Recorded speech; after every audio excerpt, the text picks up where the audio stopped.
يقول الدكتور محمد المختار اللباه في مدح النبي صلى الله عليه وسلم: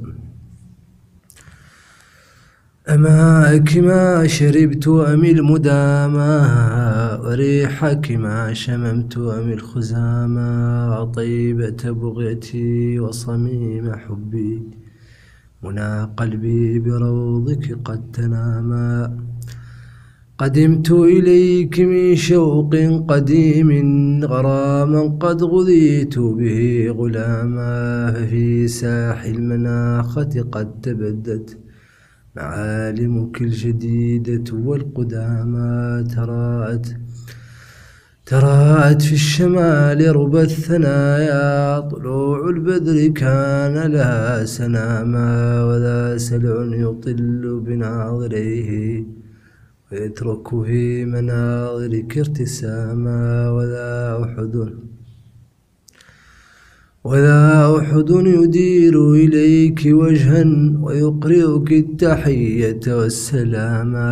نظرت إلى القباب وقد تسامت، وخفق القلب في صدري تسامى، وسعي للسلام أثار مني شجونا وقها شمل السلاما. وجاوزت المنابر وهي تهفو حنين الجذع وحشف استهاما، ولما مررت على السرايا تصورت الصحاب بها قياما، صفوفا ينظرون إلى رسول تقدس قدره فعلى مقاما. وفي روض الجنان مقام يمن به يلقى السكينة من أقاما. ولما وصلت مراما على مقامات وأشرفها مراما، غضضت الطرف من عيني حياء، وصنت القول من فمي احتراما. أشاهد ما أشاهد لست أدري صحوا ما أشاهد أم مناما. وغالبت الأمور لكي أودي يقينا بالرسالة واعتصاما. إمام المرسلين عليك مني صلاة أستغيث بها الإماما.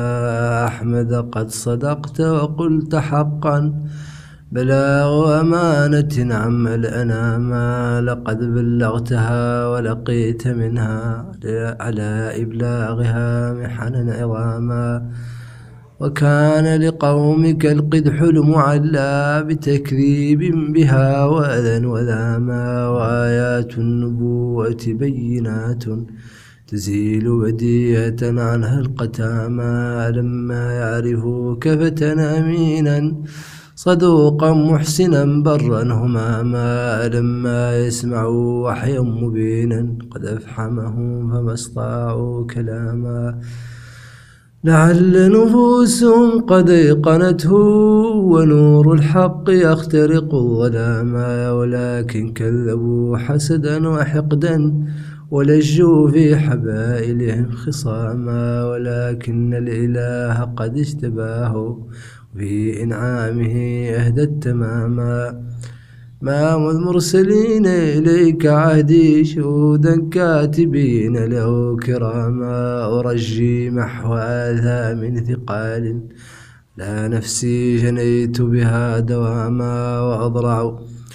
وأضرع بالصلاة عليك مني صلاة الله بدءا واختتاما.